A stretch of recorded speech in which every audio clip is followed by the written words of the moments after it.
I've done a lot of stuff in my life at an early age, and I never thought I'd live this long. You got to learn the edge. There's nothing like it. It's consistency. This truck has not DNF'd in 2 years. Sometimes I take a few years off, but I always come back to it.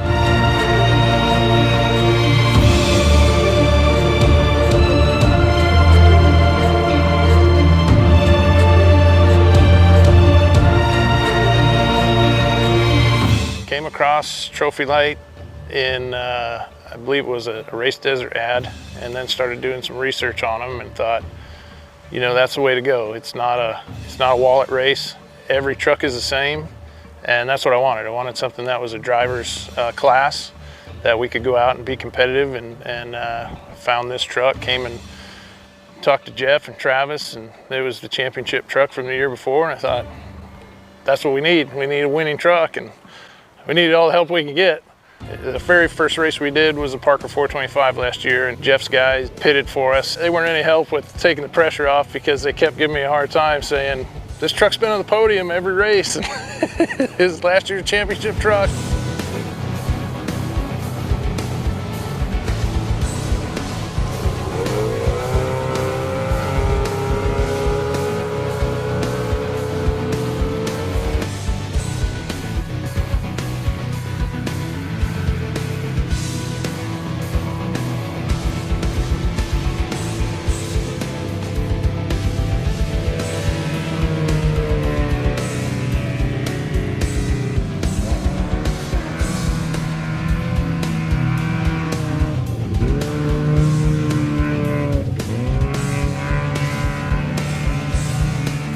Was used to a four-wheel drive car, and like, man, this thing's just bogging down, and then we got in the first pit, and I talked to Jeff, and he said, well, wring its neck, you got to drive it harder. So we did, and we went out, and I think we made up 20 minutes on the second lap.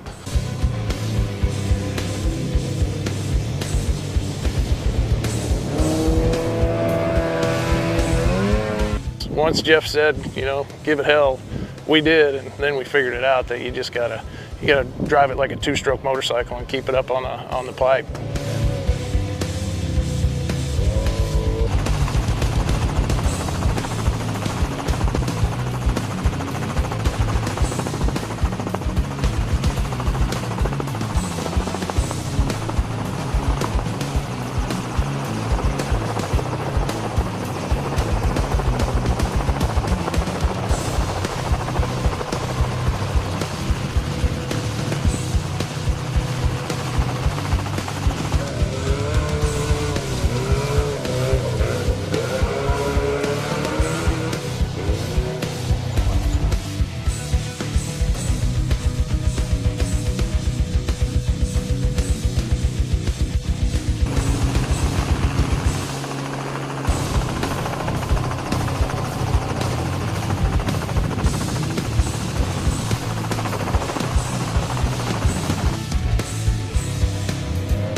We had some attrition that got us a third place finish, so it worked out. We kept it on the podium for that one.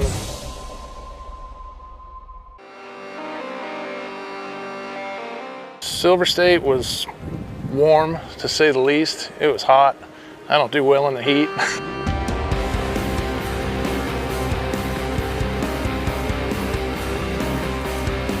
But we get out there and gave it hell. We led the race for quite a while.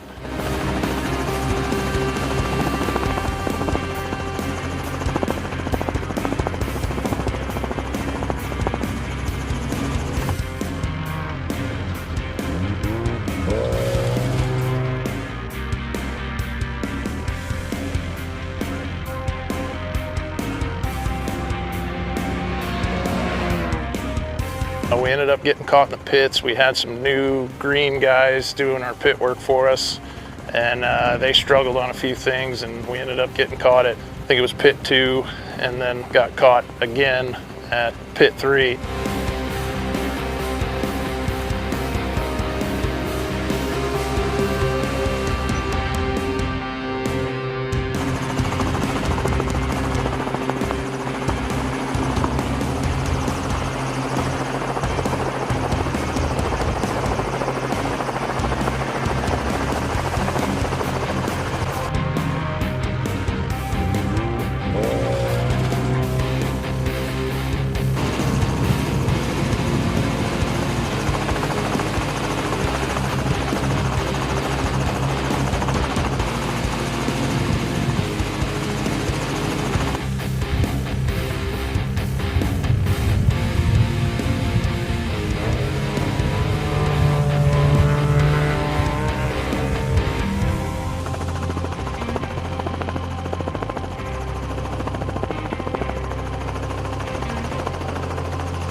then they cut the race short. We were hoping to make up some of that time with the remaining distance, but with the fire, they cut the race short, so we ended up third on that one. Pretty close behind the other two guys. It was definitely hot, but hit the start line.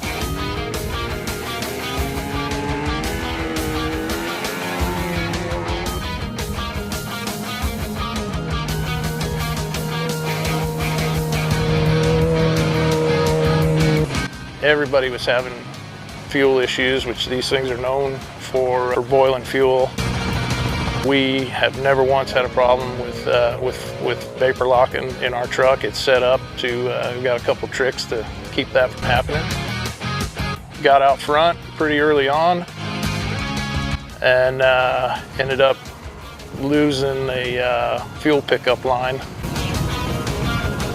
And then we're able to press on, got stuck in the silt at pit 1.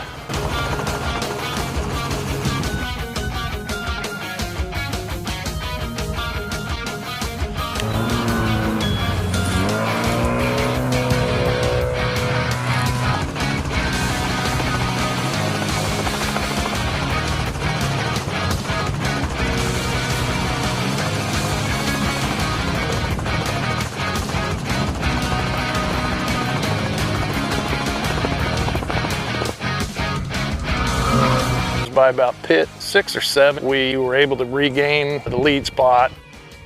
Within 2 miles of taking the lead from Schmoozer, we got a flat. Finally got that changed.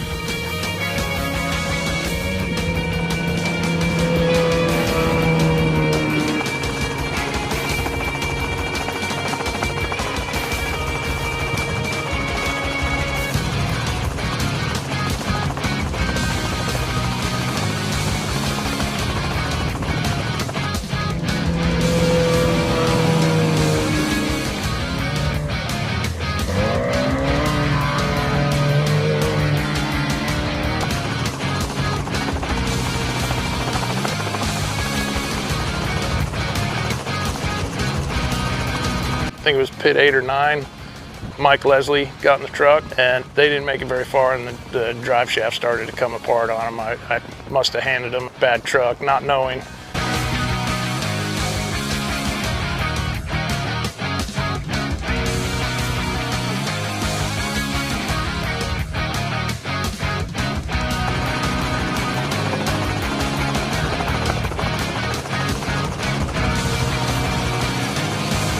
They were able to limp it around. We got the drive shaft cobbled back together and they were able to bring it in for a finish. They couldn't go very fast, had a little vibration, and we wanted to make sure we made it to the finish line.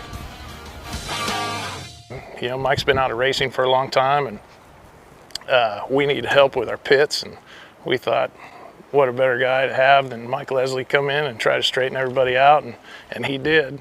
I don't think everybody really appreciated it, but that's the deal, you know. The guy's no nonsense and he knows what he's doing, and it's like he never quit racing, and was right in there and really helped out our program quite a bit.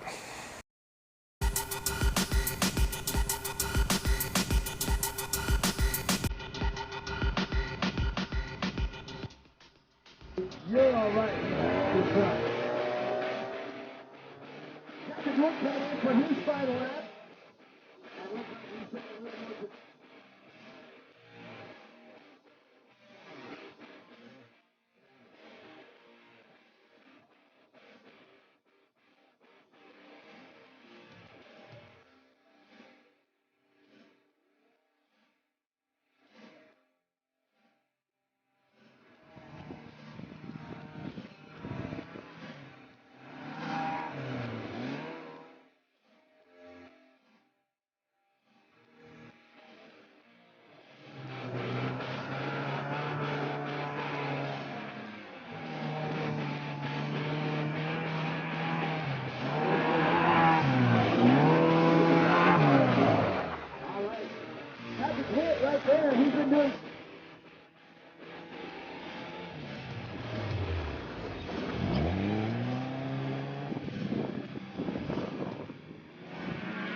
Day one of the Blue Water Challenge was tough. The dust was unbelievable. Even in the Python, it was horrendous. You know, all the spectators are within 20 feet of the course and couldn't see anything.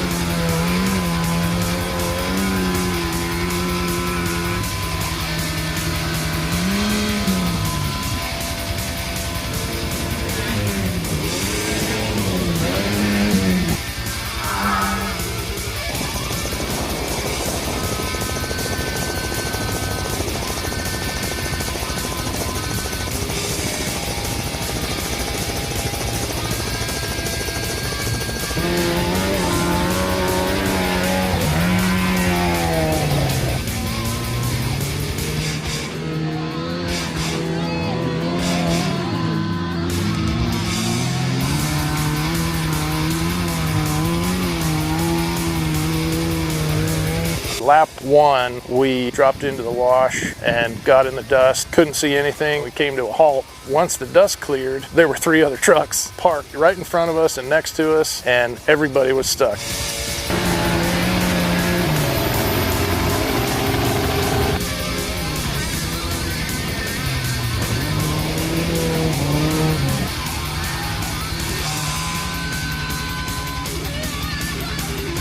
Finally, our team and the other TrophyLite team got out. Unfortunately, because of being stuck, we got Grand Prix'd. Some of the faster guys were able to finish before we got to start lap 3.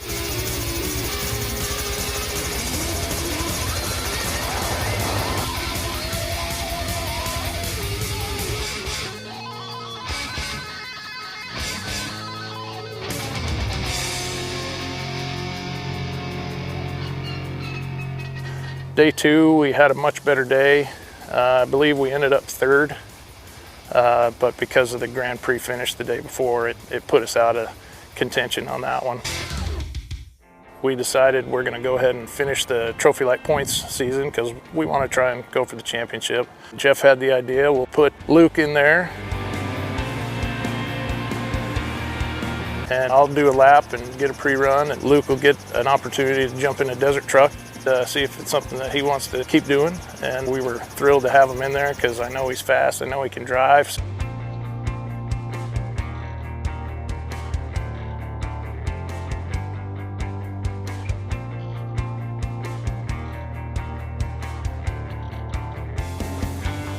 Part of the deal for Luke to get into the TrophyLite and race it was he had to prep it, and he did. He prepped every bit of it and got to learn the truck in the process. That way he would be a lot more comfortable out on the course if he had any problem and would know how to fix them.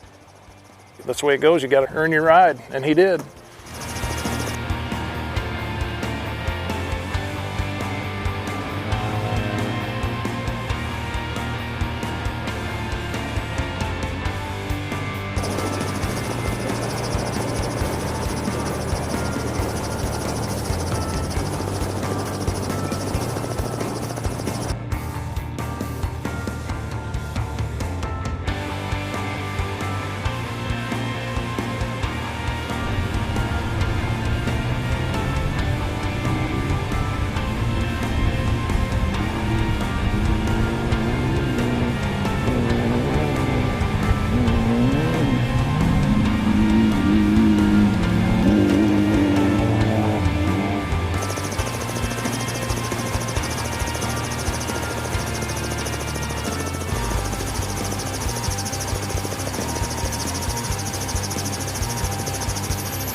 Knew we'd get the truck around the course, and unfortunately our truck wasn't running worth a darn, so I don't think any of us had much fun, but we got the job done.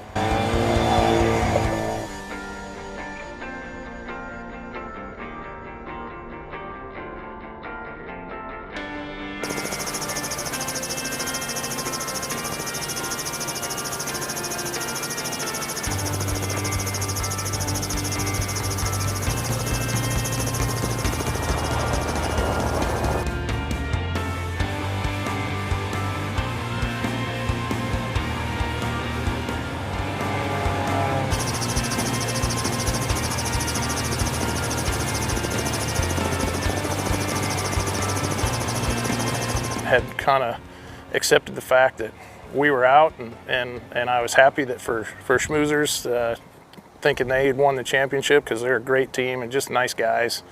And like I said, they've been doing great all year. Us in the Desert put up their race recap on Instagram, and it listed, you know, the winners, and then they went on to talk about the 2020 championship, and our name was on the top of the list. But yeah, it was a nice surprise to finally get something other than third.